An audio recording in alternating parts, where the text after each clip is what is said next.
Again, super excited to bring on the next company, which is Edgecom Energy. And we have BDAD, and take it away, BDAD. Hi, thank you, Dan. So today I'll be talking about the future of energy, smart grids, and electrification. So as many of the participants are aware, natural gas and fossil fuels are a big source of the energy that we currently use. But moving into the future, we know that smart grids and electrification are going to have to fill a bigger and bigger role when it comes to the energy that we use as a society. So electrification is inevitable. With the climate targets and goals that we have, we know that more and more of the energy that we want to consume is going to come from electricity.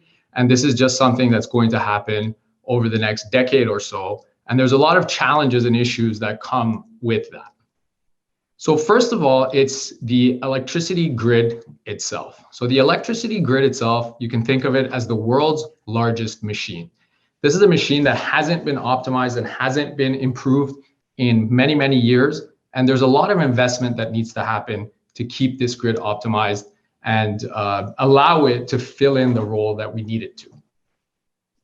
So the electricity grid is a very large machine, and this is a grid that is very old, and the machine is old, and we need to optimize this machine and improve it. So why do we need to optimize the electricity grid? Well, first of all, carbon mandates. So we know that the electricity grid is going to be renewed. We know that it's becoming digitalized, so there's a lot of issues with upgrading transformers and upgrading metering infrastructure.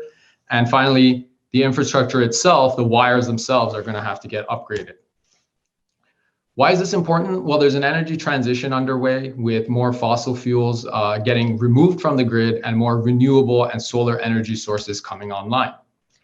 In the past, the power market was basically a centralized way that we used electricity, but now in the future, the power market is going to create a two-way flow, and optimizing this grid becomes critical.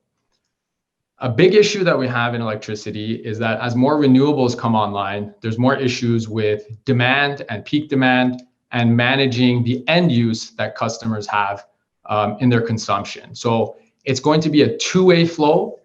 So as the electricity grid is upgraded, there's going to be many opportunities, but there's also going to be many challenges that come along that. We have increased renewables. What that will do is it will cause problems with demand peaks, and we'll need energy storage to manage that. Energy flow is not going to be just one way. So in the past, we had centralized power plants just producing energy and energy users using energy, but now we have two-way flow of power. So that causes reliability issues. We have a lot of customers producing their own energy. So market design and how to charge for these programs becomes critical. Finally, we have microgrids that are getting added on. And again, designing programs that can pay for those kinds of resources becomes critical. Finally, electric vehicles are coming onto the grid at a rapid pace. So supplying the power that we need and transmission of that power becomes critical. And finally, we have smart consumers who are counting on better reliability and different kinds of power to supply their needs. So all of these things that are happening on the electricity grid are opportunities, but they're also challenges. So the only thing that we know about the electricity grid of the future is that we cannot continue the status quo. So we have to look at a whole new way to look at energy and how it touches our lives, our businesses, and our world. And this is a transactive two-way flow that we're going to have to look at. So this is where Edgecom Energy comes in, and these are the solutions that we provide. It's energy management. So as this energy transition is underway, how and when energy is consumed needs to be managed. The process of monitoring, controlling, and conserving energy is what we call energy management. And in the past, energy management just meant paying the bill. But now we know that with this two-way flow and with the change in the grid, how energy is consumed needs to change. So end-use energy efficiency can deliver 35% of the CO2 savings that we need by 2050. This is from the IEA. And what will allow this to happen is something called an energy cloud, or integrated distributed energy resources. So integrated and distributed energy resources basically are smart consumers and producers of energy, And software and new market mechanisms will need to be defined over the next decade to allow these kinds of technologies to participate on the grid. And integrated distributed energy resources will reduce our emissions, and virtual power plants will allow us to create the savings that we need using parts of the grid that we have for now.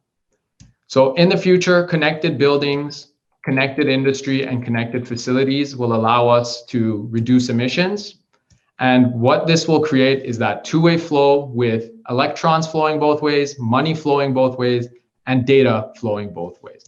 And Edgecom Energy allows large industrial and commercial facilities to manage this energy transition. Our software and consulting services provide the advice and the information that these kinds of consumers need to make the right decision and go through this transition successfully, reducing their emissions, reducing their electricity costs, and reducing their overall energy demand as well. And since 2016, we've saved our customers over $60 million by managing these programs. So I want to thank you for having me, and back to you, Dan. Okay, thank you very much, Bidad. Awesome job.